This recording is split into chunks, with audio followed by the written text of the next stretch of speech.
welcome to Roundtable Live for July 21st, 2017. I'm BaerTaffy, joined by Mathis Games, Rockley Smile, Northern Lion, and joining us, very special guests all the way from Australia, it's Team Cherry. Ari Gibson, William Pellin. Welcome, guys. Thank you very much for joining us. Oh, got him muted again. Shoot, hold on. That's my bad. There we go. Okay, we're fixed. Welcome, guys. Hello, guys. Hello. Good to have you. Team Cherry, of course, developers of, just I think widely praised and, beloved by our entire group, Hollow Knight. Just awesome. Thank you guys for joining us. We are big fans here, and I'm sure you guys have heard the praise heard around the indie gaming scenes. So thank you for joining us, and we're looking forward to talking to you about the game, talking to you about your projects and what you got moving forward too, because this is, of course, well timed as well, given the upcoming release of Hollow Knight's new free content, right? It is, yeah, perfectly timed. Yeah, we've got it happening August 3rd. Which is a very slight delay, we should say. Was meant to be July, and a video game delay. You don't say. Unheard of. Unheard of. Yeah, I know. Look, this is our MO at this stage. You just have to tack another week on the end of everything we claim, and then ×2 plus 1 week. Right. Yeah. We estimate the golden formula. Yeah. Yeah. So let's go ahead and just dive right into it. This is kind of tying into one of the first questions I've had about your process developing the game. So starting off, I know you guys had the Kickstarter, of course, and we'll just talk to me about choosing Kickstarter, kind of like the beginning stages of how you wanted to get the project going. Sure. Yeah. Well, I mean, we started working on it as like a kind of like a semi game jam game that kind of we actually missed the actual jam period for it. It was like was it a Ludum Dare or the other one? I think it was a Ludum Dare. Yeah. The theme was beneath the surface, which is probably pretty evident in the final game. Right. Yeah. We're going to cite you guys in the future, by the way, for the official pronunciation of that game jam, Ludum Dare. Is that right? We don't That's know. how I've been saying Ludum Dare. I got raked over the coals for like a year until I started saying Ludum Dare, and then people stopped. All right. So, and then I eventually just started saying LD because I didn't want to get into it.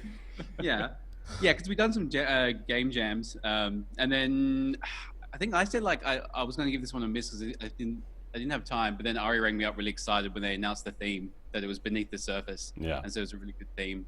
So we missed the actual jam, but we started working on something.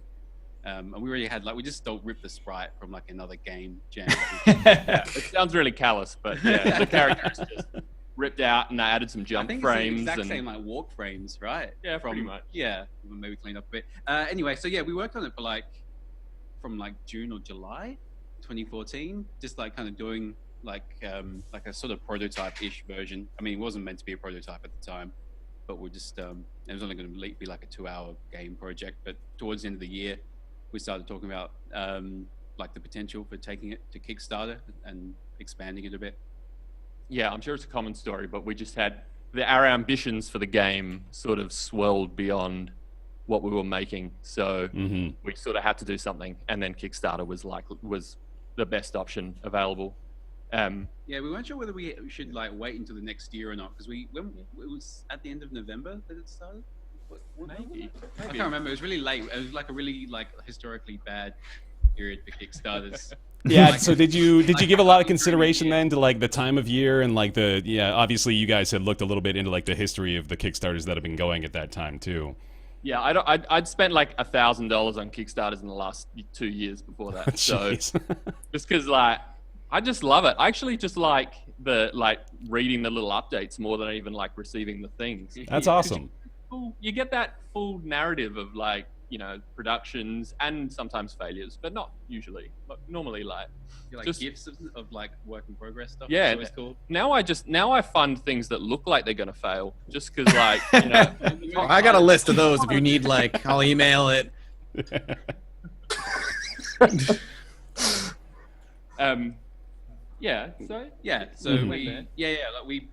decided just to do it. We didn't want to wait until the next year, so we just came up with some that we thought we could get, and then prepped for I don't know, a couple of weeks or something of getting material together.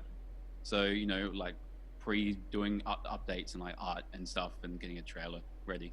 But also during the actual Kickstarter, we were sort of working constantly the whole time, like making like video, like making new content and stuff so that we can show it off, like fleshing the whole thing out a bit. Right. Like, we added like a new boss during the Kickstarter so that we show it, like the Morlek, I think. Yeah, that might be true. Yeah. It was also still, even at that stage, it was a much smaller game. It sort of became a large game over 2 years of development because we can't say no to any idea that we come up with. Actually, I was going to ask about that because it seems like it's so bizarre that it was conceived of as kind of like this progeny of a game jam thing, because one of the things about Hollow Knight that everybody latches onto is how the architecture like loops back around within itself, and you can open up these kind of cool shortcuts and stuff that allow you to make the world more interconnected than it might seem like originally. And like, when did that come up in the development process? Because it seems like to even conceive of doing that in 48 hours is ridiculous. Yeah, I mean, it was never going to be, because we missed like the original 48-hour period. We were like, I don't know, we'll spend like a month maybe at the start or something, do something quick, and then it ballooned out from there. It was like, we just had, the idea was that you had like the middle area, and then you had 3 areas around it. So, which is why the original area is called Crossroads in the final game. And it was just going to have like Fungus Land, Rain Land, Bone Land, or whatever. And there's just going to be like one boss in each. And then the game, like if you look at the map of the game, it kind of like just grew out from that first area. So we just get like stuff onto the side. Or if there's like a little crack between areas, like start filling it in with bits and pieces, which is why like, and then whenever we saw like 2 areas like rubbing up against each other, you like chisel out a little like a corridor between them and stuff like that. And that's, it just, it was all kind of organic in that way, I guess. In the amount of time that you'd been developing it, I was still expecting it to be like the 3 areas past the crossroads. So I was totally shocked at the scope of the game. I thought it was going to be like maybe a 4-hour game. And then it was like, no, this is like 25 hours. Given the origin story, that doesn't really, that makes a lot of sense, doesn't it? Yeah. Like you kind of started out that way, and then it sounds like you guys just built off organically from that point. Absolutely. Or particularly the stuff in the, to the lower reaches of the map and to the real, like the edges was just us coming up with more ideas and having more content that we'd kind of conceived and partially created, and we just needed places to put all this stuff. So World had to build around it. So we had, a Colosseum, and we had big beehive and all this, all these bits, and so we're like, we're gonna need to make another area to put these into. Like Kingdom's Edge exists. That's great. Yeah, there was no design document for this game. We've got like some old map sketches and stuff, but a lot of the design document stuff is just like written notes that we wrote and then never saw again. Sure. I lost it. So I want to dial back the wheel of time a little bit. Let me go prior to Hollow Knight here. I just want to hear a little bit about each of you guys' individual history with not just games, but with whatever you've been doing. I know. I'm sorry, you're going to have to let me consult my notes here. It's Ari, I believe. You're the one that you have the animation studio, Mechanical Apple, right? That's true. Yeah. So I did a lot of animation stuff for years, actually. Maybe for 10 years before this. Wow. So I worked for another company, was an art director, then a director there, and we did a lot of game stuff, but it was mostly, like all those like cutscenes, all like PlayStation 2 stuff, then PlayStation 3, Xbox 360, that kind of era. Don't think anything exciting. Think things like Transformers 2, the movie, and Avatar, The Last Airbender, the movie. Oh, the good one. So yeah, lots of that kind of stuff, and then all the other ads and whatnot. And then, then I moved on from that. I did Mechanical Apple, which is with another collaborator, Jason, who, and we did like 2D, specifically just 2D traditional animation, which is the same technique that we use in Hollow Knight. Right. And did that again. It was for sometimes games, but like mostly again just little cutscene stuff, and then music videos, films, ads, and stuff for television, all that kind of jam. And then now we're here. Yeah. William had a slightly different path. William, please. I mean, I wasn't really doing anything related. I was doing web design for a bit before this, and then before that, I was studying web design at TAFE.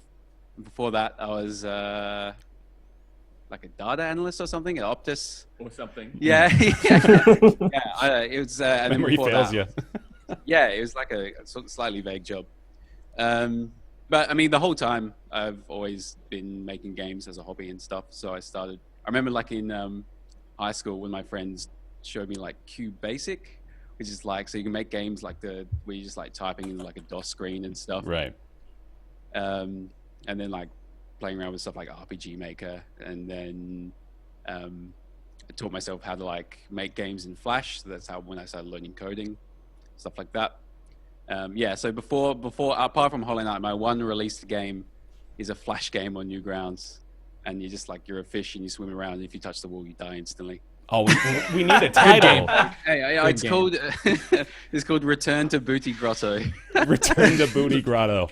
Yeah, well, the first game was called Booty Grotto because Brad had made that in Flash, and then I was like, because his dad had like a really cool screen that you could draw on, whatever it's called, Cintiq or whatever. I was like, yeah, this is cool. I'll do the art, and you can make the game, Brad. Mm-hmm. He never got around to it, so I had to learn how to actually make the game. Oh man. So yeah, anyway. The only places I can find this now are going to require 2 minutes of advertisements before I can proceed. Yes. So sadly, there's no live Hopefully you playthrough see some of available. that. 0.01 cents. And once I finally get to $1,000 ad revenue in 2056, That'll pay out eventually, right? Is that the bottom line? They'll take their $1,000? 60%. go cash that check. Hell yeah. This whole thing will have been worth it. So that's the individual origin story. Then so now we need the where did you meet? We need how did Team Cherry come together?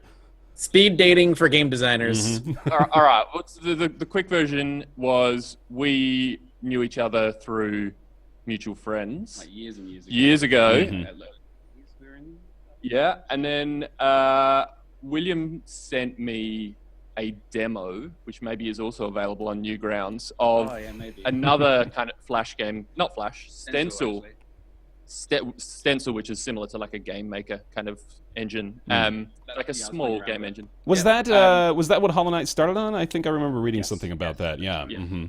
Yeah. So there's a kind of a natural progression from William was made this game, which is called Lulander. And he had a demo of 3 levels. It's like a really simple platform game that I was making. Yeah, and so Which was cannibalized a lot to make the character from Hollow Knight actually, like the controls and stuff. Like version of this. yeah. And I saw that and was like, well, I played that because he sent it to me, and I thought maybe we should do some game jams as like a kind of testing whether we could create something, and then that worked all right. We made 2 other games. Yeah, I thought we were just doing it for fun. Oh no, it was all like long planning. Revelatory moment here. Yeah.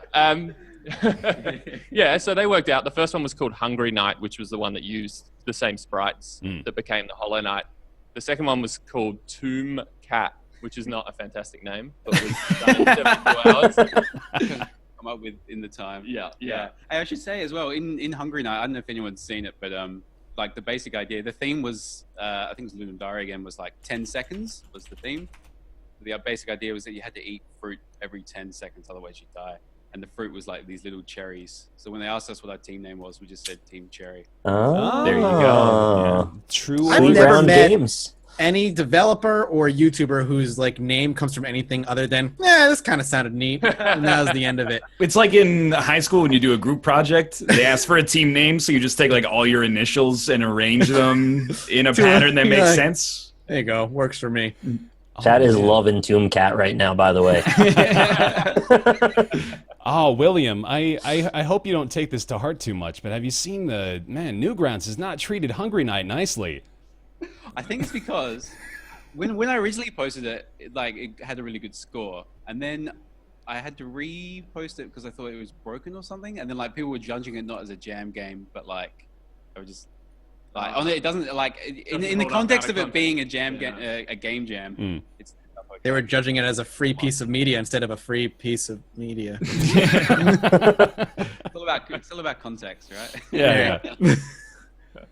That's great. 0.6 is that right? I wasn't going to give you the specifics or anything. I don't want to drag it down.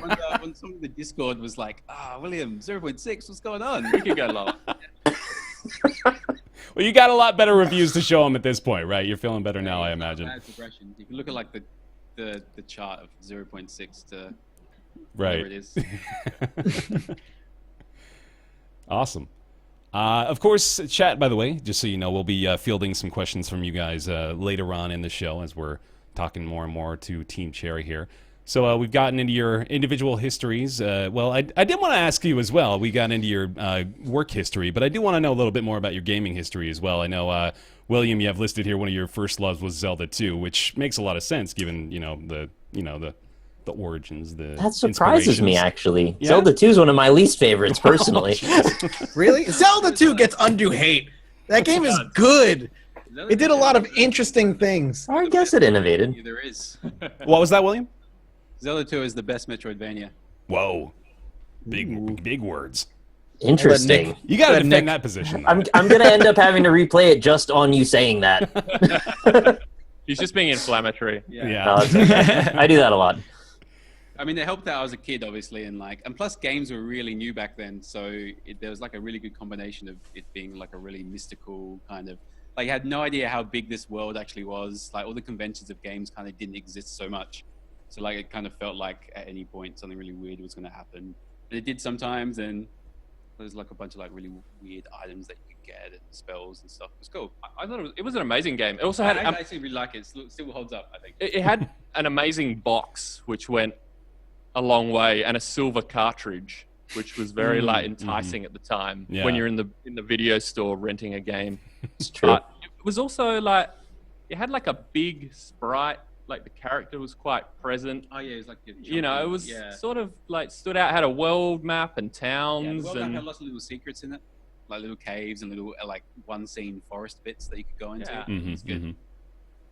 It's It felt like an adventure. That's the big thing, and that's like the big thing that I kind of took, that we both took from a lot of those older games, like Fax Xanadu or Far Xanadu or whatever it's called. It was like, just felt like a weird, long, big adventure. Yeah, I got to ask you about what is it, Fazanadu? Yes, Yeah. I don't think that came out in the US. Apparently, Really? well, maybe Nintendo not. But in games. Europe and Australia, it was huge, and it was extremely good. yeah, it was the first thing I ever rented from a video store, and continued to many times over. It's like a Falcom, like they have this Xanadu series. They still make them. It's actually Really? Famicom Xanadu, Huh. hence Xanadu. Yeah. But now they make them, and I think they look like Persona games or something. RPG, right? I don't think they have because I got excited because I saw there was like all these other games in like the series, but none of them actually looked like. Oh, it was actually released in North America, yeah. 89. Okay, cool. Maybe it's And it even made it to the Virtual Console. Oh, sweet. Okay. Nice. Yeah, maybe it was just in plentiful supply in our region. But Mhm. it was cool. It had it kind of was one of those first games. Like, it was a early Nintendo game, but it had like an attempt at an art style and an atmosphere. It had like a color palette that was distinct, and it Sure. had cool music. So It had really, really good music. Yeah.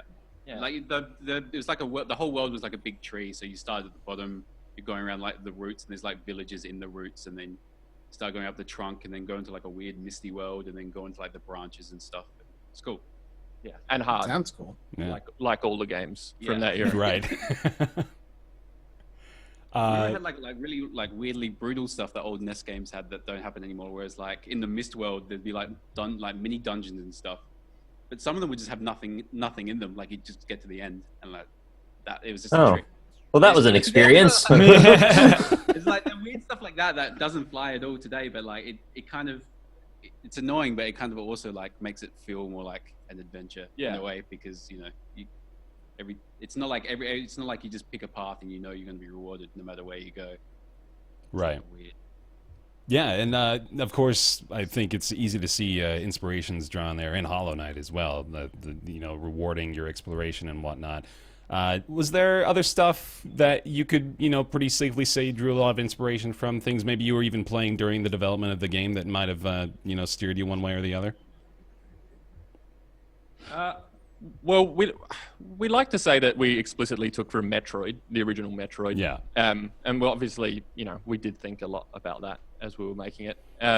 Yeah, particularly obviously in terms of like structure, and the way you kind of like get funneled through zones, and then they open back up after getting a power up, that type of thing. Yeah, there's an element of Mega Man X in the kind of the control system. Yeah, the way your guy has like no inertia and has like a nice jump and a dash and stuff. I mean, Right. I like that.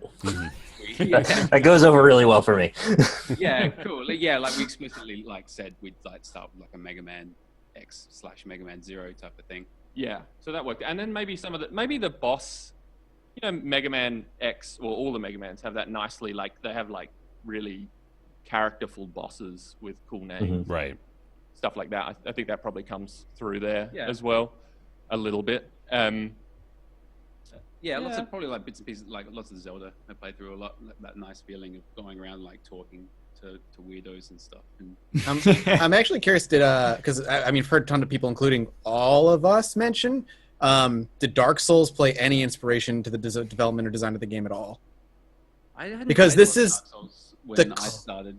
I played some of the first one, and then I got up to that fatty fight, that one fat guy, and then his friend. And then Fatty and his friend, or the other yeah, Fatty? Yeah. Okay. Mm-hmm. Yeah, I did go back and finish it after the game, but then After, I felt like okay. the stuff after that was not as good as the lead up to that. Yeah. I played Dark Souls 3 recently as well. Yeah. Yeah, I had played them all, I should say, and liked them a lot. And I was one of those people that, well, I'm sure a lot of you guys are the same, played Demon Souls at that time when, we were importing it from Hong Kong or wherever we were getting it from, and it had English in it, and it was this strange, unknown game. And that was really interesting at the time, because it was a bit like what William was mentioning before with Zelda 2, where you had a game where you had a sense of, like, you didn't know the edges of it, you didn't know the boundaries of the systems, and you didn't the rules of the world, and at the time that was like seriously refreshing versus what was around it. And I think a lot of people would say Hollow Knight has the Souls quality, and I think that's probably that's fair enough. But also, the Souls games have those qualities from the older games, Right. And, Right. Yeah. and it's much easier. Like, I mentioned it on another podcast we did, but I almost think it's like a vocab issue where you have a new generation of people who haven't played Nintendo games. They haven't played those early games. So they don't have the touchstones like Zelda 2 to talk about. And it's much easier just to say like Souls as a catch-all and have as a modern game that sort of emphasizes all of those qualities of the unknown and discovery and challenge and overcoming challenge to access new areas. Yeah. No, I agree with that analysis. Definitely. It's very interesting too, because I think we were all fairly convinced that there were a lot of Souls inspirations, and it very well could be just due to the fact that, like you said, we all just sort of draw from that modern comparison quite a bit. There is one explicit one, which I'm hesitant to mention it, but I will mention it. And the soul system is, well, an element of that is the Bloodborne health regain system, which is when you hit an enemy in Bloodborne, you regain a bit of health. Yeah. That's a bit of a useless system in that game, really, I think, because like all of those games, it's better to just get the hell out of the way and just don't quaff a fight potion. anything. But yeah, and then beat them up later. But there's a parallel there with our soul system, which is just that you hit and you stock the soul that you can then use to heal at your own rate. Right. I mean, for me, it was the only two parts that struck me as Soulsy in particular is the way the world fits together. But then I can see that that's like convergent evolution from other games that came earlier. But also the corpse mechanic of getting back to where your dead body is in order to get some currency back. That's the only place that I saw it explicitly. That's the other thing with that is like, because yeah, I remember thinking that idea was pretty interesting. Dark Souls, and Ari and I talked about it. And we had some that's it. It was during the Kickstarter. We had like an interview with Mr. I Won't Forget, I think, like about the game, and he asked us what happens when you die explicitly, and we were like, you'll have to find out. And then after the call, we were like, all right, what does happen? How often did that happen through the course of development? And we were talking, because like his head comes. I'd done the dying animation. His head comes up, right? Mhm. And we were like, okay, what if you like crack his head open and like money comes out that you lost when you died? And then we started talking about, wouldn't it be funny if like the head attacked you? What if it's like a ghost and the ghost attacks you? And then the idea of the shade came from that. And then probably a lot of the narrative came from the shade. Yeah. A lot of the lore or like the setting stuff comes from us coming up with mechanics or just kind of like ideas that we wanted to implement. Then kind of like visualizing that in a way that seems consistent with the world, and then that kind of then becomes part of the lore and stuff. So, are you kind of saying then like the lore, the narrative, maybe sort of didn't exist prior to the game being complete, or did it kind of just develop along the way? Like the world, like the idea of the world, and it being this long dead bug kingdom was always there, and the basic idea of the story, which was like at the very start, like I said, there were 3 areas, and towards the end of the game now you go and defeat these 3 dreamers who aren't boss fights, but originally there was just going to be like 1 repeated boss fight. So the game was, there's some kind of like plague that's killed this area. You got to fight these 3 dreamers to unlock the final door, and then go in and face the cause of the plague, which was vague at the start. Yeah. And then like that core was always there, Mhm. and it's the same core that's there now. So then we just like fleshed out. Yeah, it's also like a ridiculously simple core. Beat 3 bosses. Yeah. Fight a final boss. It's like classic video game Right.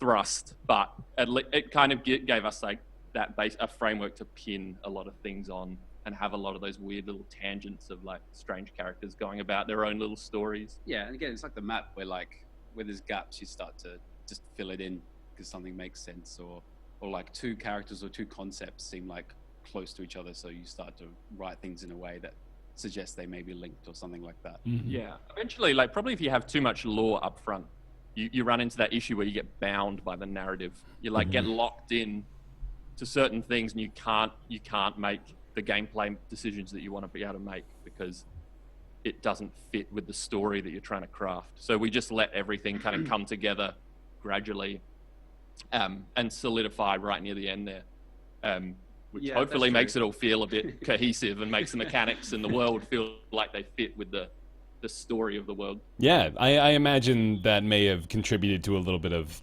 extra stress, not knowing exactly where to proceed every single time, right?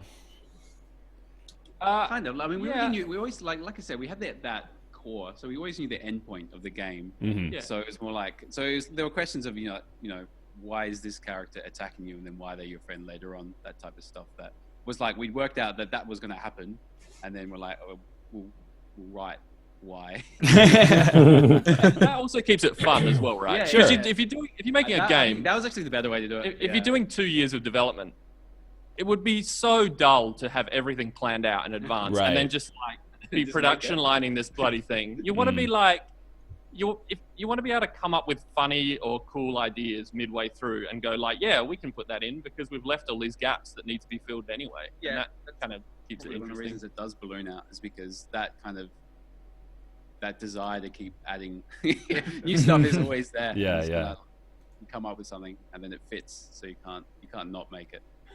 The bit that happened like post ending, like the true completion ending, was that part of the initial plan for the game, or did that sort of evolve after you finished it? Because I thought, speaking to what you mentioned about exploration, that was probably the most magical part, when I realized there was still all this extra stuff that was actually really hidden. Yeah, cool. The White Palace was always that original plan I said with 3 areas, the White Palace was always like the optional area we're going to add. Ah. And then we did say there was going to be like an additional ending or a different ending if you completed it or something. Yeah, maybe we just talked about it. We talked about it because it cool, felt pretty right, much. and it's Yeah. very like a Castlevania. If you guys have Yes. played a lot, a lot of the Igavania style, like you can the Symphony of the Night, you can get halfway through and get the kind of standard ending, or go through and do your upside down castle and all that. business. I think we'd also talked about like the ending and what was actually going to happen. There was like a couple of different ideas, and then we said it would be best if there's like actually a way for the player to, rather than just like picking one of these endings and that's it, like the player can do either one. We were talking about that. Mhm. So then that kind of got fleshed out, and like that second ending got attached to a lot of the optional content that we had. Yeah. Cool. How much did end up on the cutting room floor? I'm curious. No heaps. We used most of what we made. There's like a big area that didn't make it in. Mm-hmm. Was it the City of Bones? Yeah, the Bone Forest. Yeah, sorry, Bone Forest. Yeah. I was really hoping that would be in the DLC. Is it not? Spoilers. If you feel like saying so. Say either way. Okay, fair enough. Yeah, but that, I mean, by the time we cut it, it wasn't that fleshed out or anything. So we hadn't made enemies or anything for it.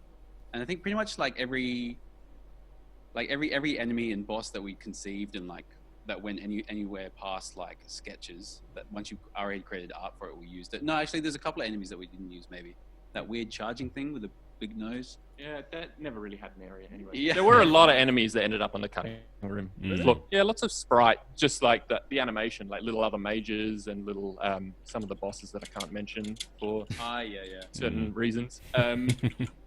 Yeah, we are. Yeah. Yeah, so like little bits and pieces, but like we never got to a point with anything that we were making that we said we had to cut it because we tried to implement it and it just didn't work. Most of it was just like we've come up with a few ideas. These are the ones we're keeping. These are the ones we can fit. So like anything that we didn't use, at least apart from maybe Bone Forest, wasn't like didn't have too much time spent on it. Ultimately, we also cut. I mean, it was a pretty large area, but we cut it one just so we didn't kill ourselves. But making the thing, but there's also like probably like an exhaustion point for players, because part of a Metroid game is there's this big ask, which is that the player invests in like learning the whole world. Like they have to learn like the layout. They have to kind of you end up just committing so much of it to memory that the more you add on, the more of an expectation of what a player has to carry around in their head, and potentially like one other massive area just pushed it too far for what we were expecting people to remember. Sure. We did add a few smaller areas after that, but it's better that way rather than having one extra huge area at the end. It's better to have like an ancient basin, and the Kingdom's Edge ended up being pretty big. It's like simpler. Like yeah. rooms. Whereas like Bone Forest was like a big like labyrinthine thing where like you had to go through, curl through, get this power up, get double jump because that's where it used to be, go through, light these torches, open up a gate and all this stuff. And it was like the biggest area as well. So Cut the biggest area, man. We were gonna die if we tried to do it. Seriously, we would have just dropped. It wouldn't have been healthy. Yeah. We wouldn't be here today talking to you. Good. All right. You made the right decision. So much better. Well, I don't know if you caught the little smirk from this one up above me here, but I'm not gonna sit here and just. come on. I wanna have this conversation because I know you've got a few Why? things to talk about with the I White got nothing. Palace. What are you talking about? With the White Palace. I am one of the minority that just didn't like the White Palace. Do I really want to sit here and sit to the face of the developers like, I hate I don't want you to do that. That's not what I'm asking. No, I just for whatever reason the White Palace just didn't gel with me. I think we talked about it a little bit here. Not due to it being like poorly. It's weird because like it was a difficulty spike out of a game that had a nice like curve that like it got tough, but you learned and you mastered it and you moved on. And then the White Palace came and it just beat you into the ground over and over again, which doesn't bother me. But I guess the parts that I guess with the White Palace that bother me the most, and I know you had some trouble with it as well, Bear. So I'm not going to sit here and pretend I'm all alone. Is that there were a lot of like unseeable deaths that hit you, and I don't know. White Palace out of the entire game, which I adored, was the part that I think would have loved to never do again. So I want to hear like about like what made that come to be, and like whether or not it had different iterations, that kind of thing. Yeah, I did it in 4 days when we were like cramming to get everything else done. No, I think that we have an issue. Like we agreed, like there's one element with the game, which is that it's really open, right? Which means, unlike a traditional Metroid game, we soft gated a lot of the areas, as in like potentially you can get through almost the entire world without a lot of the powers. So we couldn't guarantee in a lot of instances that you would have double jump and you would have super dash, etc., etc. What it means is, and then the White Palace was one of the few areas that we could, we like hard set. Yes, we expect players to have these abilities. The whole set, and then you can just go ape. So I think, but I do think perhaps what happens as a result for some players is you get in there and then you hit the full potential of what all of those, that complex platforming can be. But there are no other areas. Yeah, there isn't that kind of mid-tier area. A couple of little ones, maybe, but they're not really the same. No, so the world itself is kind of largely devoid of that sort of difficult platforming style. And that, and definitely that makes it a harder. In any case, even for people who end up liking it, it's like a. Yeah. For the people who I like, who would shout at me in the comments and tell me that this is the reason I'm wrong. A lot of the way they would get through it, and the way I had to get through it, is like the cheesy trinket setup or charm setup, where like I basically gave myself infinite health for however long I needed it, and that was the only way I could get through it. Like I really wanted to get through it, like I don't want to say the right way, but like the way I wanted to, which was like my charm setup and get through it. But I had to cave at some point, but like I just need to put on the charms that give me infinite health. Funny enough, I feel like that's, in a way, its own reward, figuring out that that's a thing you can do. It's sort of like testing you to realize that those options exist. So, I mean, personally, I'm a huge fan of really difficult platforming. I enjoyed White Palace. It still kicked my ass a little bit, but I had a good time with it. And I get that it's sort of the culmination of all the powers put together.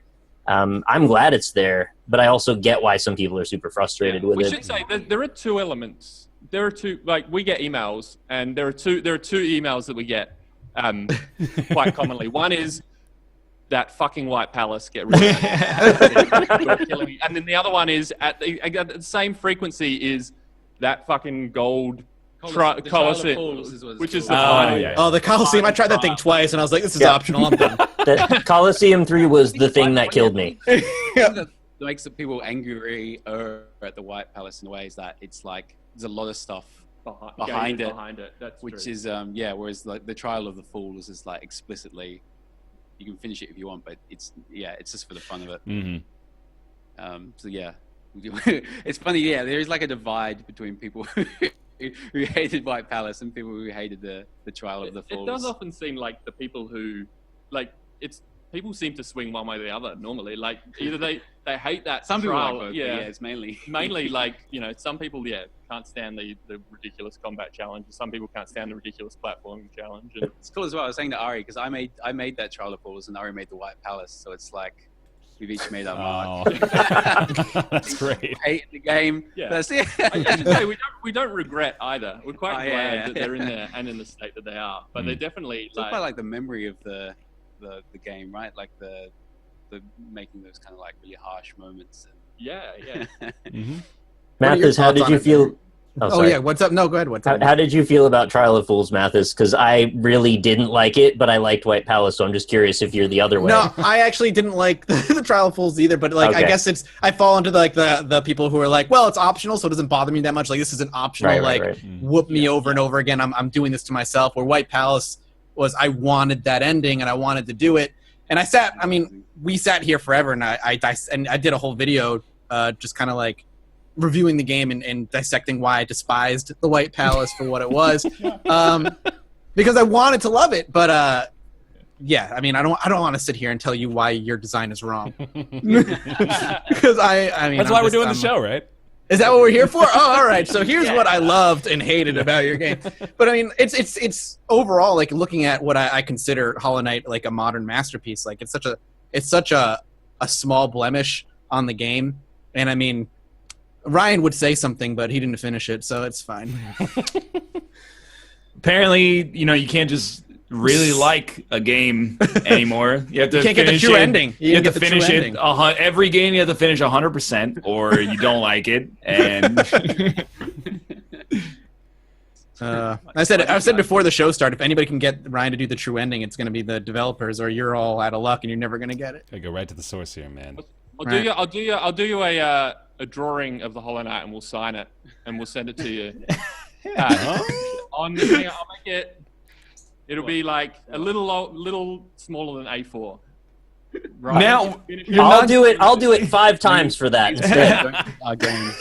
you're not getting me to play the true ending, but you're making me feel a lot worse about not doing the true ending. So We'll donate $5.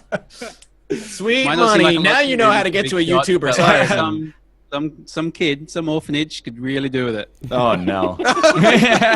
Charity donation in order to get Ryan to do. Yeah. You can't give him money. You gotta give him Twitch bits. No, he said they're going to give it to a charity, man. Oh, okay. Well, there we go. That's Yeah, better. That's we'll better. give all of our Twitch bits to charity of your. Good.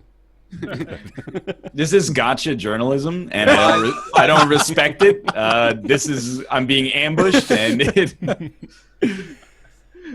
So I had just another general question about the development cycle. I always imagine that there's parts of making games like this that I wouldn't even suspect are difficult. Was there anything that you guys were caught off guard by that you didn't realize was going to be a difficult process, or anything that you were just surprised how long it took? UI is a menu. I kind of always had that feeling that they'd be annoying. And then maybe it just feels longer to me because they're not as fun to put together. But that stuff takes a while to come together. There's like one thing that surprises me constantly, and it's that just because something works, it doesn't mean that it's going to keep working. So like, we'll have things that work fine for like a year of development, and then they just break. And they just break because there's all these other systems built on top of it. Okay, yeah. And so like everything feels like this giant wobbly house of cards, and you're just watching it wobbling all the time, and you're like, shit, if that thing falls. Yeah, the thing is, I think it's one thing, obviously, and then you fix one thing in like a 20, 30-hour game, and you have to play through it all again just to make sure it hasn't destroyed, like, some worm in the top left corner. Yeah, and that's a little bit of a follow-up question I had too. Of course, you guys are primarily a 2-man team. I know you brought on a couple more folks to help with the. I was gonna say, if you need more, we have a Unity certified developer right here. why do I even show up to the show? I'm just being called out left, right, and center. It's fun. Continue. I should say we did it. We were a 3-man team during Hollow Knight. Oh, We had okay. Dave working with us as well. Right. And moved on. He did complex things that we didn't understand. Yeah, like a lot of like foundational stuff, like save systems and achievements and Steam stuff. But with Data solutions. With that in mind, though, I imagine, like you said, like you got to play through the game to be able to test it to make sure that things are working out. So, with bigger companies, QA is like an entire department. They've got people committed to playing the game all the time. I imagine you don't have that luxury. No, it was us, me and Ari. Yeah. And like a few, Matt left, obviously had did a lot of testing, and like a few friends and like a few people we met. Some like people from Indie Fund and stuff. I think by the time the game released, maybe like 6 or 7 people had played it through to completion. Wow. So, Yeah, that's crazy. yeah, and then the next day, like, we had like thousands of people playing it and a whole new bunch of bugs and stuff. But, yeah, so it was like it was a small operation until we released. Right. It seems like it's one of those things that gets better. Like now we have, we have a really active Discord for Hollow Knight, which isn't ours. Someone else set it up, but and we've been able to talk to those guys a lot for some of the testing. For the further testing. Yeah, there's a lot of bring all those community guys there now on, as and they well. understand the game sometimes better than we do. So Yeah, I get like really questions, and they're like, "Hey, why does this enemy have like 1 less HP in this room than it does in the other, or something?" It's like something I did like 2 years ago, and they're like, how did the multipliers for the different charms for your attack damage stack? And like we calculate it, and it's like this, but there's a slight discrepancy, and I have to like go back through everything I've made and like work out why does it work that way. Nice. But it's good, yeah, to have that like that community support on hand now. So like for Hidden Dreams, so we've we've got like a bunch of like people in the community that we brought in that are really good at like breaking stuff and and also know the game inside out. So it's So these are just like community members that have been playing the game a hell of a lot and just decided to help you out. Yeah. Mm-hmm. We approached a few of them. Some of them didn't decide. We said, you are helping us. It's the way to go. Some of them have been, because a lot of them have been helping with translations and stuff as well. Yeah. So like we went into the Discord, we said, who speaks German, who speaks Spanish, that type of thing. So, they've been coming in and helping with the new content and stuff like that. So Do you guys get to be speedrunners after testing so much? Did you find paths through the game you didn't expect? We didn't find many. We found the ones we knew about that we made. Yeah. There's a bunch of that we didn't know about. We watched at Summer Games Done Quick. Yeah. Oro did when the speedrunners did like a speed run, and there's like a few things in there that we didn't even know you could do. Nice. It's cool. Yeah, it's like an 90%. So he just like tore through it in like 40 something minutes. That was it's cool. wild, yeah. Yeah, I haven't actually played it through start to finish properly for like, I don't know, months and months. Not Maybe a since long before time. release. Yeah. Do you ever want to again? Play it every day in a sense, but Yeah. played it Yeah. from start to finish. To be fair, I can also count on one hand the amount of days I've taken off since release. So we haven't had a lot of time to be playing. Damn. Yeah. Well, it's like, I've almost felt like maybe I should before this next content release, but now that we've got like people playing it, and they're better at playing through it than me anyway, and they're better at like scouring the world for like errors. Is that a weird feeling? They're Better at than you at it? No, not really. No? I mean, I'm not like I'm that good at games. I'm alright at games. And I'm good at this one because I made it. There's always Right. someone better. Yeah, It's yeah. good. It's good to have those people. I mean, they're crazy, but you need them. I'll just change the game in subtle ways that only I know, just so that Can you guys talk a little bit about, you mentioned it briefly, talk a little bit about just like the release day whirlwind, because I imagine it's different for every team, and again, not to harp on it, but with you guys being a small group, I imagine it's, just hyper concentrated on a few folks too. Yes. Yeah. Well, I was asleep Yeah, we Oh. released like our time.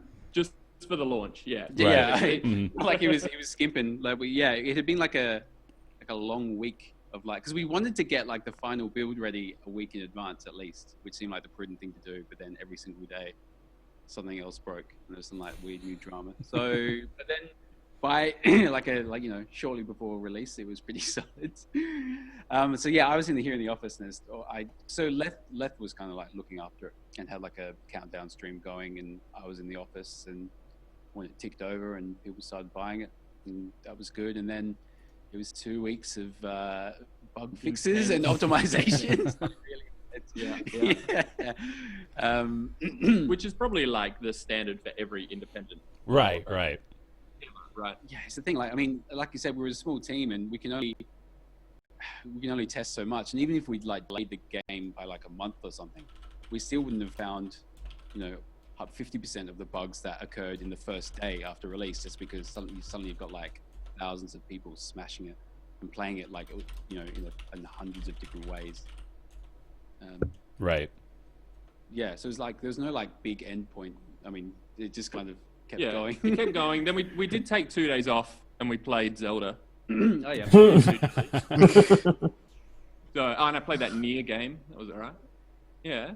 So like Samurai, I think. Yeah. Yeah. So that was probably the most defined end of the endpoint. launch craze. Yeah.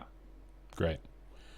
So, chat, go ahead and feel free to start sending in some questions here, and we'll all peruse and pick out some of our favorites. You guys do that too, if you could, please. I'll ask you live on the show. I saw one that I'd like to throw out there. Sure. Somebody in chat had asked, what was the design decision behind having recoil on all the hits? Was that something you guys wanted right in the beginning to add difficulty? What was the thought process behind that?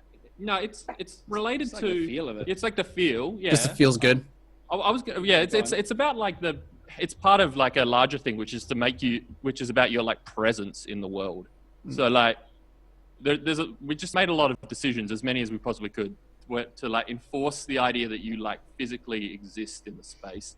And one of those things is the recoil on enemies, the fact that you get hit back. But it's also the thing that like, which was also added like, but makes a huge difference, is like the slashing near a wall has a recoil. And as well. Part of that, I mean, part of that recoil thing was, I've said this before, but there's this game called Lords of the Fallen. It's like a weird Dark Souls-like. Yeah. That was Anyway, just a it few came years out ago, for right? free. Yeah, a few years ago. Yeah. It might be like a European studio. Came out for free on PlayStation Plus, or not free, but whatever, subscription. So I played it for 10 minutes, and I was like, oh yeah, all right, this looks all right. Anyway, I walked into a corridor and I swung my sword, and the sword went straight through the wall. Just played the clean animation, like straight on through, nothing, like butter. Anyway, that happened once, and I like turned it off and uninstalled it.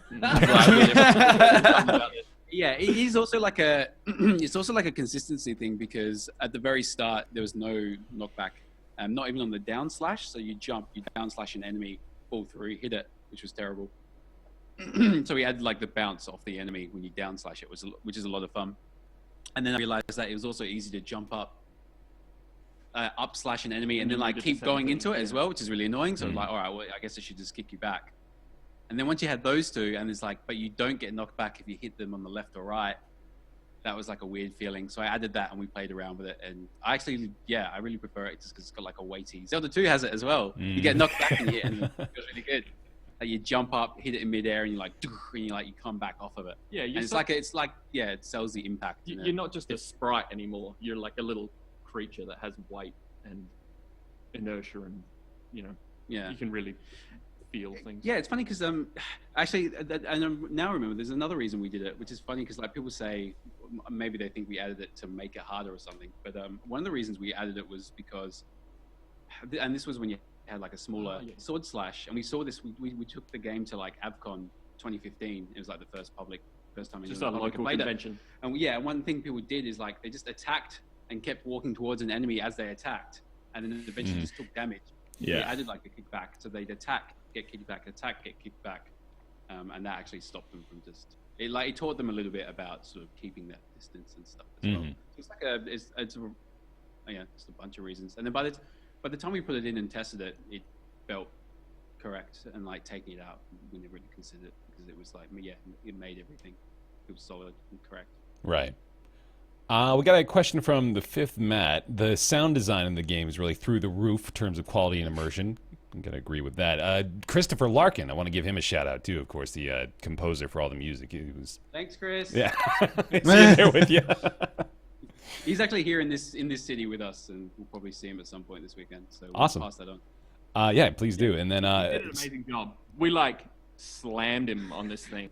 It was like we sort of surprised him as well. Maybe we shouldn't say, but we like surprised him with the request for all the boss themes, like really late on. We were like, well, we don't want to say, Chris, we want all of these tracks, so we just started with like the generic tracks. Maybe give us a few unique, like kind of generic boss themes. We kept adding areas as well. And we just kept adding and adding and adding. And it's not like anything ever dipped in quality or anything. It's like towards, every area is like a really nicely thought out kind of theme to it and stuff. Yeah. And he did the sound design as well, which is obviously. Oh, I mean, sorry, I should say he provided the sounds, and then William did the implementation in game. So a lot of that element of the mixing of the a little bit, but it's mainly Chris. Mm-hmm. Yeah, speaking of the individual flavors too, my wife is a huge fan of the game, and she'll listen to the soundtrack and she can identify the area based on the music like within half a second. It's awesome. So yeah, that's cool. Really well done. The little subtle touches like the stereo positional audio in certain areas, just like it just elevates it so much higher. I love that stuff. Mm-hmm. Nice. Who came up with the silly language of the bugs? Whoever was doing the voice at the time. We had a few words. Yeah, like we wrote down like Ludo, Mia, Bis, that type of thing, like a bunch of like words that we kind of just stitched together in different combinations. Although some people we found, because we got like just friends and family to do the voices, and some people, like if you write down made up words, they have like real trouble like reading it in like a natural way. So some people, like my mum, I just got her to like write down her own gibberish. It's like great. my mum did like the Queen and stuff, and she just like wrote down like, because we're Greek, she just wrote down like half Greek made up words and stuff. It worked like that. That's awesome. So it's like a mix. Mm-hmm. Here we got here. Joe Mount asks, which boss are you most proud of? Was proud. Yeah. I don't know. One of the new ones. Marketing. Yeah. Well, it's tricky. Whenever we get asked like what's our favorite area or enemy, I always kind of like draw a blank. It's kind of hard to say. Yeah. I really like Hornet. I think that like stuff comes together there really well. It's really fun to fight. Yeah, I like the Dung Defender as a character. I love Oh Dung yeah, Defender. yeah, me too. Yeah, and he was also one of the few characters that I remember he took a while to design. Like, well, I mean, sorry, visually. Like, yeah, He was done during the Kickstarter, right? yeah, maybe he was actually. So there's a Kickstarter update with the that has the Dung Defender. So he was like a really early character as well. Yeah, I remember. Like most of the characters come together pretty, like easily, but he just looked so dumb for so long. But yeah, he's cool now. Yeah, Mantis Lords are cool as well. That came together pretty well from like a pretty simple idea. Yeah, that had And a then lot of just built evolution. up that had like a lot of levels of. Then they got a village, and then they get like all their. Then they bow to you, and then They got a they're bowed to- cage. yeah, and then their minions bow to you and stuff like that. Marshall wants to know what kind of media influenced the macabre nature of Hollow Knight's levels. What sort of things you drew inspiration from for the design of the artists or the artwork and the levels themselves? Oh man, this stuff's always so hard.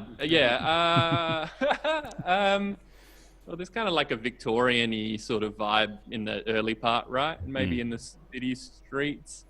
Yeah, like old London. Oldie like lampposts. Yeah, all that kind of stuff. And obviously a lot of fossils. But the macabre element, I'm not sure. I think maybe a lot of that is that like originally it was kind of when it was its very first game jam, it was like that monotone blue, sort of like what the Crossroads is now. Right. And you use black, lots of black and lots of blue, and things just look like that. Like whether you want to do it, yeah, it was just like you use a lot of black, you can hide a lot of things, right? Don't have to do as much work, and people just imagine detail in all the darkness. So Right. Yeah, a lot of decisions. I mean, not just in the art as well. It's just whatever allowed us to get stuff made as quickly as possible. Like what's the most efficient way? Like it's a lot of the characters are like kind of look simple and have like just it's like a few simple behaviors and stuff. Yeah. And, yeah, generating like I suppose like the look we could like generate quickly and efficiently like a thick atmosphere. So like once you have like a really strong atmosphere, you can it just gives you a good base to work off for the whole thing.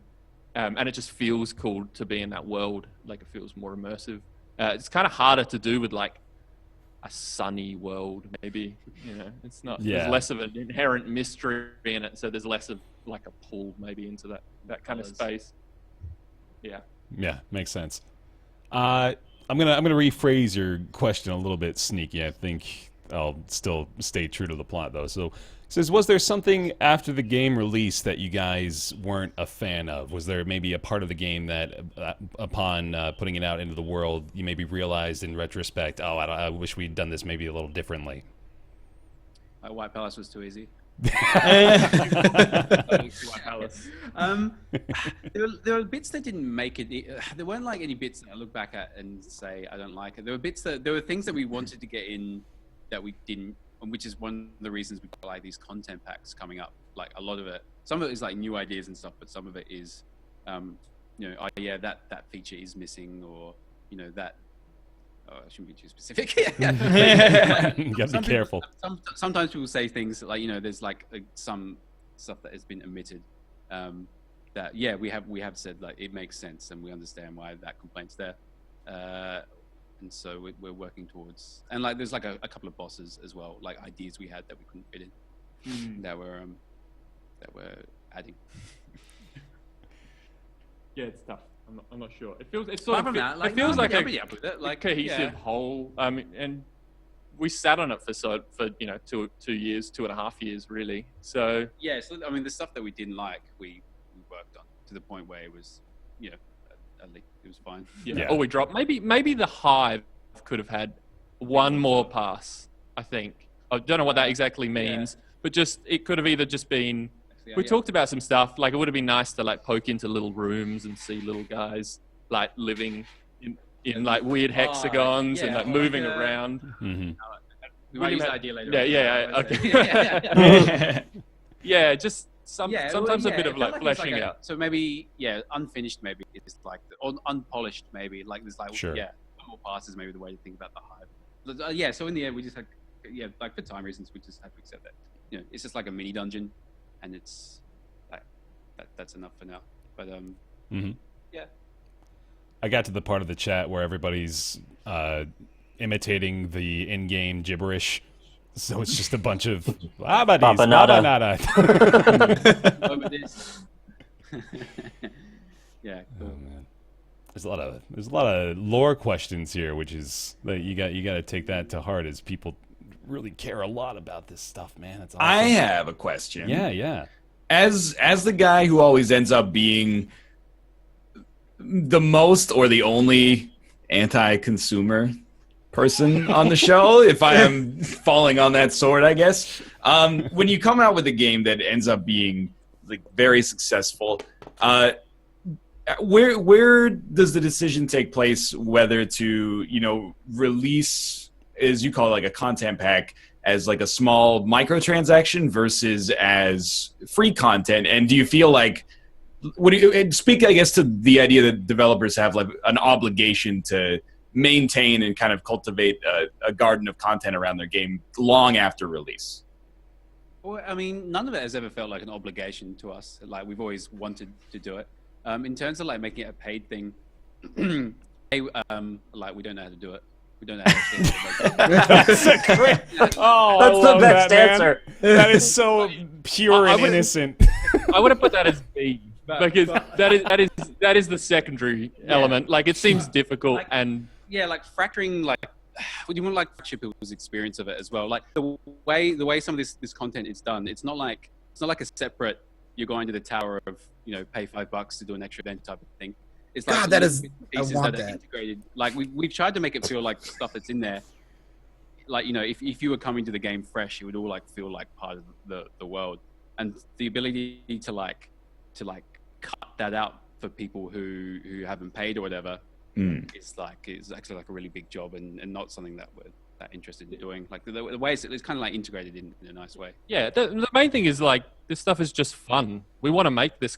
We're making this stuff because we like making it and we want people to play it. We don't want to see like only the the people who can afford to pay an extra $1 playing it. We want everyone to play it, and those rich well, 1%ers. I mean, yeah, like you said, like we're very fortunate that the game has been successful. But any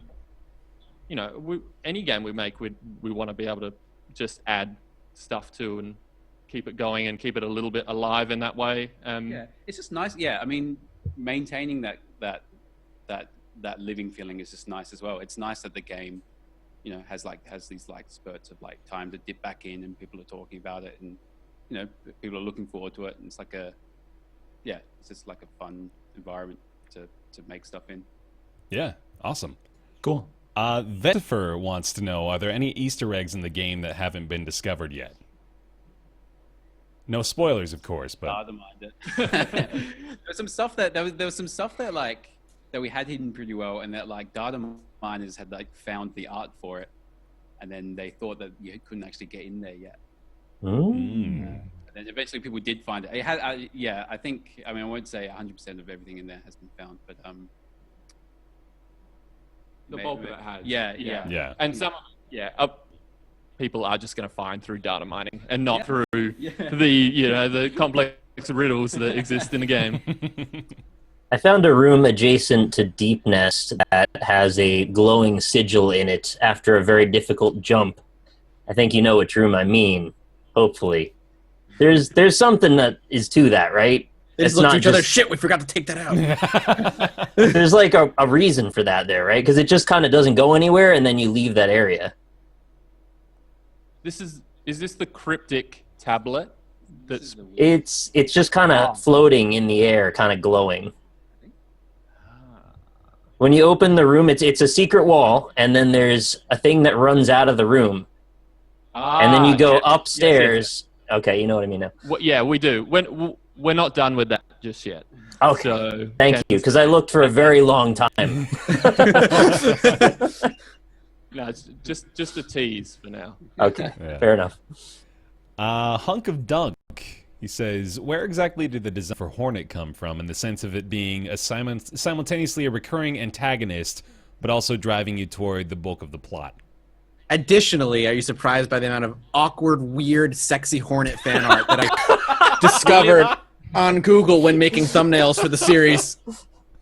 William has shielded me from all of it. And I refuse to let. Nah, Ari can't see this one. Delete. Yeah, he's doing a good job so far. All I've seen is a big butt version, and I can deal with that one. Oh yeah, it's like a Marilyn Monroe version. I think you saw that one as well, maybe. Oh, that was sort of innocent. Yeah, that one was alright.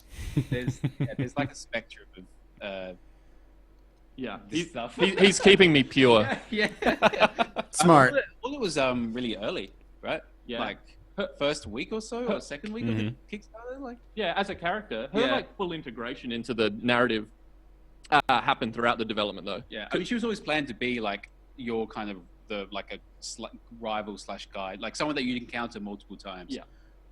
But like the exact nature of that changed a fair bit. That's true. It's kind of nice. She ended up as like it's probably a bit on the nose, but she's kind of a white rabbit style thing, like that Alice in Wonderland, chasing her towards your goal. And if you follow her path completely, she's the one that leads you towards the extra ending, which is kind of her full purpose. She did get more integrated, I think, as we went. So ultimately, even right near the very end, we were putting extra encounters with her just to fully flesh out that story and make her fully connected to the world. Yeah, and it's that sort of thing, like we said, where we needed her to be in a few places and like give you like certain bits of information. So then working backwards from that, we said, well, why is she doing it? Where else does she need to appear, and what else does she need to do in order to for that to actually make sense and be cohesive. So she ended up being threaded through really explicitly. Great. Cool. All right. And then there is the quintessential closer question here. What's next for Team Cherry? What do you guys got coming up? What's content packs for a while. So 3 of them. Yeah.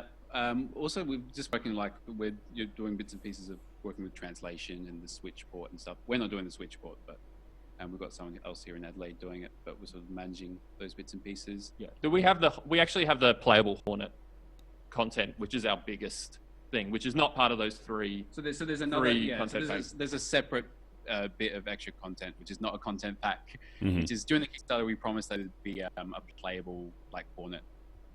A way to play as Hornet, so we're working on version of that. And then we have a list of like 10 other games that we'll just pick the one at the top of the list and do that, and that'll be fun. That's the plan. Do you have any sort of direction you're thinking of going at this point, or are you more focused on getting these content packs out at the moment and just handling your business right now? We're taking a bit of time on like this on the world of Hollow Knight. We'll be on that for a little bit, and then we've got like a pretty good idea of something that we might like to do next, which is something that sounds like it'd be pretty fun to work on. Yeah, it does, and probably like we can't really say explicitly what it is, but we can maybe just say that the connecting element is lots of weird characters and probably too much content and Hollow Knight MOBA. These MOBAs are too abstract for us. Great. Here's the question Ryan doesn't want me to ask you guys. Fish and chips. We have these. We're all talentless, uniquely talentless, but talentless. So we come up with these in-jokes, and then outsiders who actually have learned skills that we could make productive content with come on, and we ask them these questions. We ask them how they eat their fish and chips, and but I am curious. Okay. Do you eat your fish and chips with your hands or with a knife and fork? Whoa. With the chips, you can eat with your hands. Yeah, chips. Don't knife and fork your chips. There we That go, would be yeah. ridiculous. But do you knife and fork the fish? It depends. If you're sitting down and you got a knife and fork, I'd probably use it. If you're sitting on the beach and you just got like a thing, or if it's like actually been like cooked as like into shapes that are like finger bits. Yeah, what's the context here? If you're in like a restaurant, I'm not just gonna grab that fish. But, Let's say you're in polite company. You're with family. What are you gonna do? If it's like a down meal, then I mean I'd use my knife and fork on the fish. you might have to. In that No one's situation. ever asked for context before. Yeah, no, these are very well thought out answers. I appreciate that a lot. Kind of. Yeah. In order to answer, you have to replay the scene in your head. So I have to be like, all right, well, where am I? Yeah, who's yeah, next? yeah. You've never watched an LSS. It's for We're the all best. about zero context is the point. Great. All right. Thank you for tolerating that. Yeah. Great. All right. So let me go ahead and take that into our weekly Ask Roundtable segment. Ask Roundtable, a weekly segment where your questions into roundtableyt@gmail.com. And Team Cherry's going to join us for this one because it's weirdly pertinent to them. Trevor sends in a question. He says, "Hey guys, still enjoying the podcast a bunch? Thanks, buddy." Says over the past. I like it. I didn't expect to still be enjoying it here 3 years in. When this but- started, I thought 5 weeks max. I totally got that too, man, as soon as I read it. Over the past few years, there's been a number of good games that have been developed by one or two person teams. Do you think it's easier now to create games with the amount of tools that are readily available, or do you think it's harder with the amount of games that are released? And also, what are some of your favorite games that have been created by one or two person teams? Now, I'm not going to know, I don't want to particularly name any here, but might be a favorite or two. Yeah, there's the question. Do you guys, let me start with Team Cherry on this one, actually, of course, again, because it's pertinent to you guys in particular. Do you feel it's easier to create games now with the amount of tools available? Or do you think the amount of folks that are competing in the industry makes it maybe harder by comparison? Yeah, it's kind of two separate things. Where like you probably say it's definitely easy to make games, Right. Or like leaving aside the question of like releasing it and like the response and stuff, making it is definitely easier. Yeah, I don't know. Like we're not. I mean, this is the first game we've released as well, so we're not like super up on the market and stuff. There are certainly a lot of openings, though, I would think, and a lot of tools that are really. I think yes, no. So, well, I was just going to mention, obviously, you've got Game Maker and things like that. You've also got RPG Maker, which you can buy through Steam and then make a game and release it. And I mean, if you made a good solid RPG in RPG Maker, there's absolutely no reason why that wouldn't do well on Steam.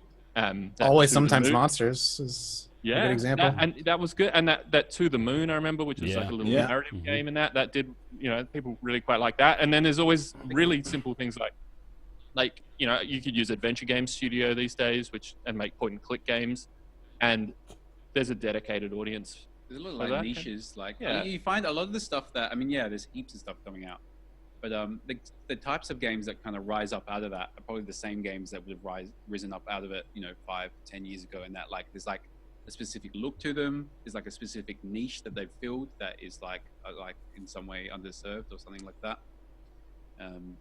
Yeah. Mhm. So that's In the conclusion, answer. go for it. Yeah. Yeah, it's a great. I mean, it's a great worry time. about the first part, like Yeah. something interesting, Mhm. and then I think like you mentioned, it is a two-part question. There's two different things to consider here. The tools being made more readily available, of course, is going to make it a lot easier for anybody to get their hands on the tools and make the games. It's a much easier time now. Do you mentioned that you guys haven't really paid too much attention to the market recently, but I think it's pretty easy to notice that there's a pretty heavy influx in just the overall quantity of games being put out at this point. 2017 in particular, not just like indies, but major releases. It's a deluge of stuff. It's wild. Yeah, well, you can release. There's also a lot more diversity. Like it seems like now on Steam, you can release a visual novel, and there is obviously an audience that's now appeared for that. And that probably 5 years ago, that really wasn't the case. You probably make like a text adventure now, and if it's a great text adventure, you'll have people to buy it because there are plenty of people that would remember that kind of genre fondly. Yeah, and probably like the market is expanding as well, and like people are more like willing to kind of branch out into different stuff as well. Yeah, I think Steam is like just legit evidence that it's easier to make a game nowadays because every day there's just hundreds of games launching. Yeah. I don't disagree with you. Did the word quality slip in there at all? Because I didn't say quality games. No, I but, just said 90% of communication is nonverbal, Like, did my body language say quality, Ryan? Well, it was like there was the world's slightest bit of drama on Twitter this week about there was the post that was like, see what you've done, game journalists. You've made so Unity's a bad word, and there was a snapshot of the Steam forums where the guy was like, honestly, it's made in Unity. That's all I need to know. I saw a few tweets, and I just didn't understand what the hell was going on. So I didn't understand. I thought the Unity thing, there was a few joke tweets about that. I thought there was a big joke happening on Twitter, but I didn't know it was actual drama. There's a great reply. It was like a picture of a man standing in a burning room, and it's like, RPG Maker devs, it's always been this way.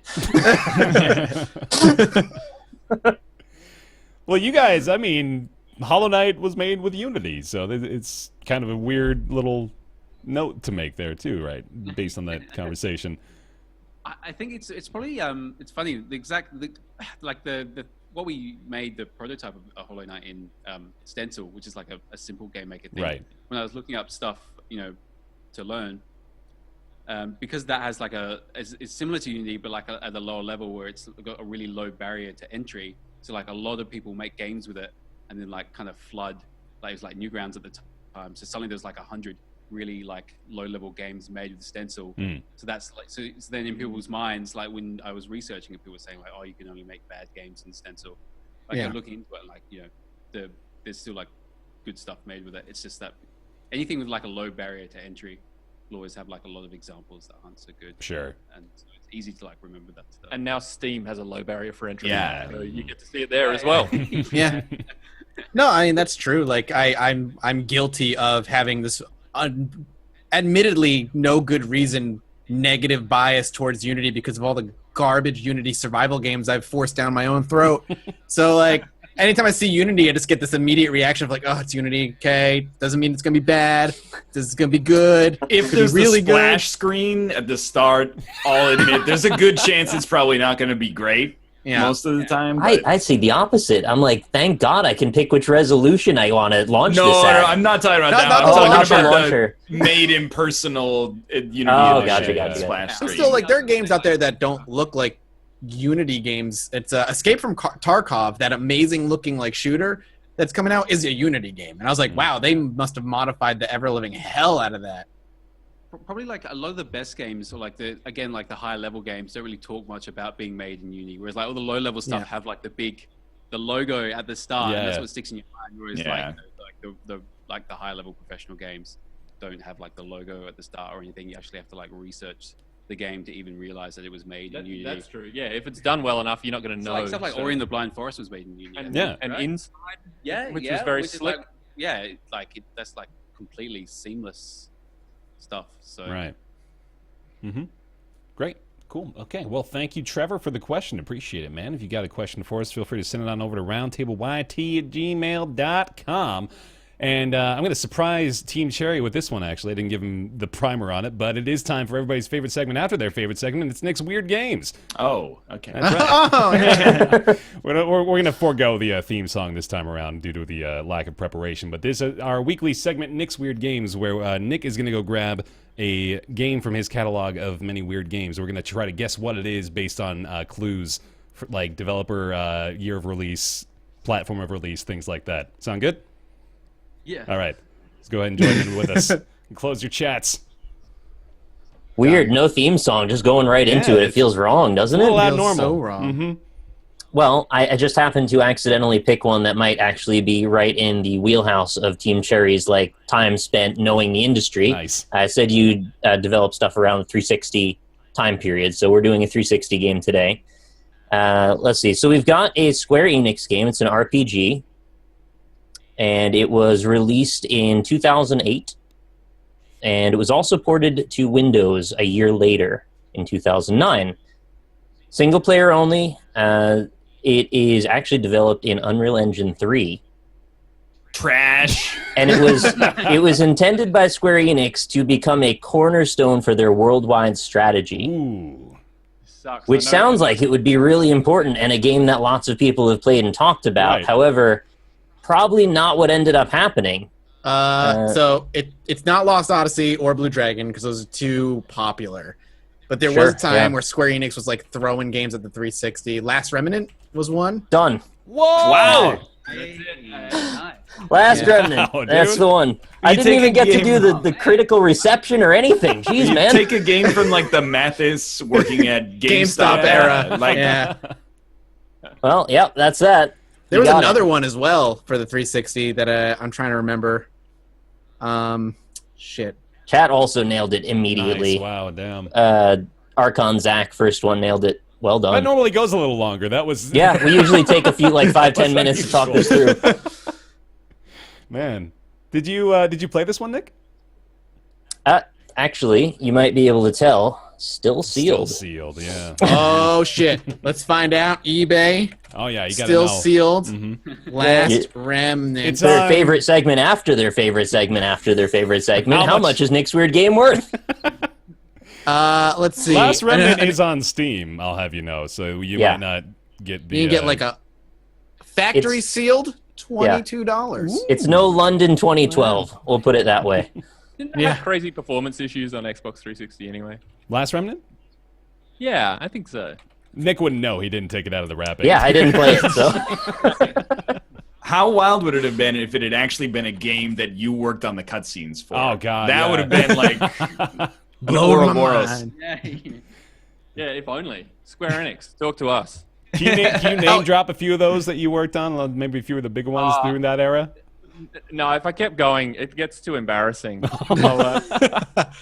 Yeah, they're best left buried. All right, I all think. right. Fair enough. The other game I was thinking of released the same year for Xbox 360, Infinite Undiscovered. Oh, I remember. Yeah, we already that. did that on a prior show, actually. Did we? Really? Okay. Yeah.